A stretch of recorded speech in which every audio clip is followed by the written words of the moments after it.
खाली बसा असं महागासारखं असं थोडं महागासारखं असं थोडं हवा सोडा जरा इकडून समोरून असं इकडे वा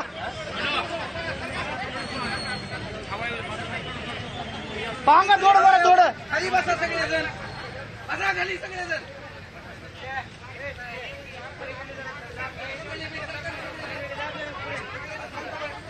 परळी पोलीस स्टेशनच्या समोर वाल्मिक कराडच्या आईनं ठिय्या आंदोलन सुरू केलं आहे। सकाळपासून हे ठिय्या आंदोलन सुरू आहे। त्याच्या आईनं काही खाल्लं प्यायलेलं नाही, पाणीसुद्धा घ्यायला ती तयार नाही, त्यामुळे तिला भोवळसुद्धा आली होती।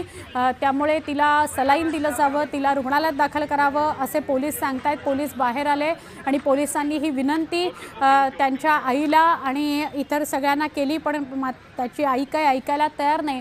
बाजूला ही समोर जे बसलेली आहे ती वाल्मिक कराड यांची पत्नी आहे आणि वाल्मिक कराड यांची पत्नी सुद्धा असं म्हणते की आम्हाला न्याय मिळत नाही, जातीवाद केला जातोय आणि खोटे गुन्हे वाल्मिक कराड यांच्यावर दाखल केले जात आहेत, हे आम्हाला मान्य नाही।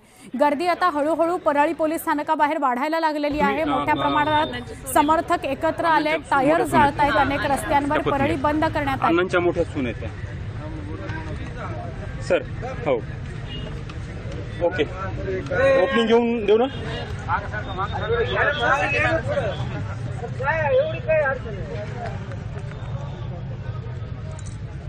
परळी येथे पोलीस ठाण्यासमोर जे आंदोलन सुरू आहे या ठिकाणी वाल्मिक कराड यांचे कुटुंबीय आहेत, त्यांच्या आईची प्रकृती बिघडलेली आहे। आपण त्यांच्या कुटुंबातील काही लोकांशी बोलणार आहोत। काय सांगाल? आता जे खोटे गुन्हे दाखल होत आहेत, जे तुम्ही आंदोलन करताय, कुठं टाक्यावर चढताय, कुठं मोर्चे काढताय, असं करून न्याय व्यवस्था घेत असते का निर्णय? असे खोटे गुन्हे मग कोणीही म्हणेल ना आम्ही इथून उडी टाकतो तिथून उडी टाकतो, आमचा गुन्हा घ्या म्हणून, ही कुठली पद्धत आहे? आमचा न्याय व्यवस्थेवर पूर्ण विश्वास होता आणि आहे, म्हणून आम्ही 1 महिने झालं कोणी सगळे आमचे मायबाप जनता सगळे शांत होतो, का तर आमचा पूर्ण विश्वास आहे। आम्ही न्यायाप्रमाणे चालत होतो, कायद्याप्रमाणे चालतोय, आता पण चालणार, पण हे चुकीचं आहे। जर कोणी जर म्हणत असेल की आम्ही हे करतो ते करतो, आमचे हे 302 करा, मोका लावा, ही कुठली पद्धत आहे? हे चुकीचं आहे। जोपर्यंत खोटे गुन्हे मागे घेतले जात नाहीत तोपर्यंत आम्ही इथून उठणार नाहीत आणि आज ह्यांची आई ह्यांना जर काही झालं तर याला पूर्ण प्रशासन जबाबदार राहील। आता पोलीस अधिकारी आलते आपल्याकडे बोलायला, पोलिसांनी काय सांगितलं तुम्हाला? पोलिस सांगतायत की तुम्ही ह्यांची प्रकृती खराब आहे तर ह्यांना हॉस्पिटलमध्ये घेऊन जावा, पण त्या जायला तयार नाहीये। त्यांनी रात्रीपासून पाणीही पिलेलं नाहीये, त्यांना गुडघ्याचा त्रास आहे, दम्याचा त्रास आहे, बीपीचा त्रास आहे, त्यांनी पाणी पिलेलं नाही। 8 वाजल्यापासून आम्ही इथं बसलेलो आहोत। आज इथं तुम्ही प्रत्येक महिलाला, प्रत्येक माणसाला विचारू शकता की अण्णा कसा माणूस आहेत आणि कसे आहेत ते प्रत्येक जण तुम्हाला सांगेल। आणि पूर्ण मीडियाला एकच विनंती, आम्ही 1 महिना झाला आमच्या माणसाबद्दल काय काय ऐकतोय हे आम्हाला माहिती आहे आणि आम्ही सहन करतोय। हे चुकीचं मानसिक त्रास देणं बंद करा आणि चुकीचा प्रचार करणं बंद करा। खरंच तुमच्याकडे जर प्रूफ असेल तर तुम्ही दाखवा ना, काहीही दाखवताय कशासाठी? यांना बदनाम करण्यासाठी? हे सगळं राजकारण चालू आहे, सगळं राजकारण आणि जातीय वाद करणं बंद करा। भयानक जातीवाद, ओबीसी मराठा एकत्रच आहोत ना आपण सगळे, कशासाठी जातीवाद करताय तुम्ही? कशासाठी वेगवेगळं म्हणताय? आज न्यायालयाने 15 दिवसाची कोठडी सुनावली आहे त्यांना। अजून आम्हाला मोक्याची नको, आम्हाला मोका आणि 302 जे लोक म्हणतायत ते नकोय। जर तुमच्याकडे प्रूफ असेल, सबूत असेल तर आम्ही त्याला तयार आहोत मान्य जायला, सामोरे जायला। जर तुमच्याकडे काही नसताना आंदोलन करून काही बोलून जर आरोप ढकलत असतात आणि ते जर कायदा न्याय व्यवस्था करत असेल तर हे चुकीचं आहे। बाकी न्याय व्यवस्था जे निर्णय देईल ते आम्हाला मान्य असेल।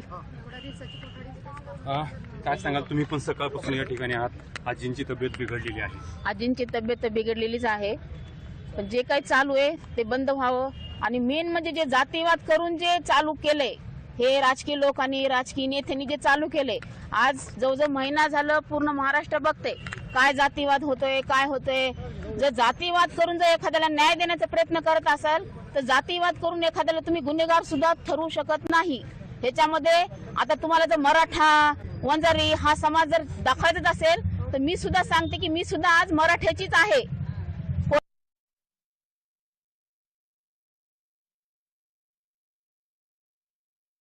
आज मी माझ्या बांधवांना सुद्धा, माझ्या जाती बांधवांना सुद्धा विचारेल ह्याच्यामध्ये काय तथ्य आहे? एवढी जनता, एवढी महाराष्ट्र मूर्ख नाहीये, महाराष्ट्र मूर्ख नाहीये।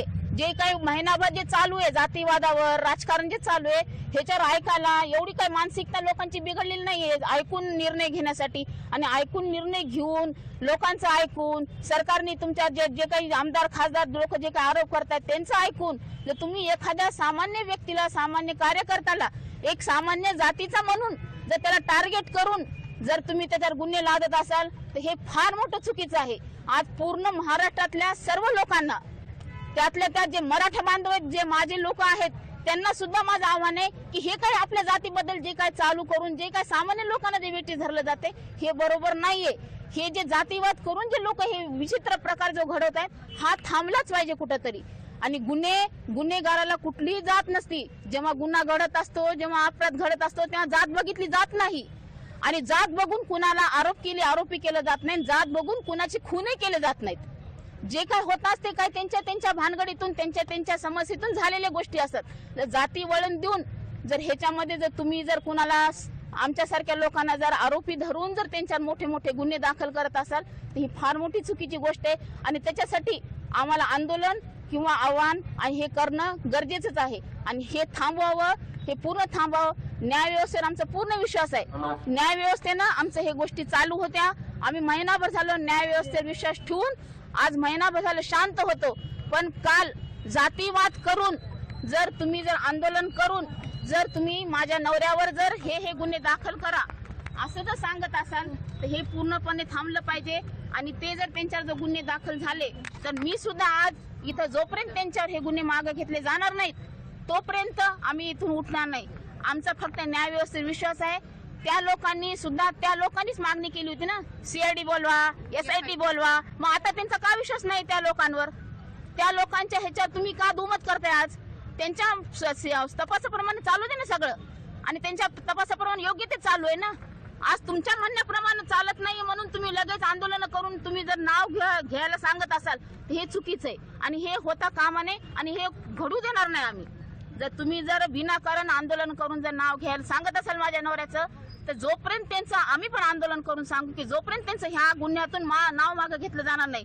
मोका लावा 302 लावा 307 लावा असे जे सांगतायत तोपर्यंत आम्ही इथून हलणार नाहीये. आम्हाला तुम्ही दाखवा न्यायालयीन व्यवस्थेने व्यवस्थित आमचा मार्ग चालू आहे असं तुम्ही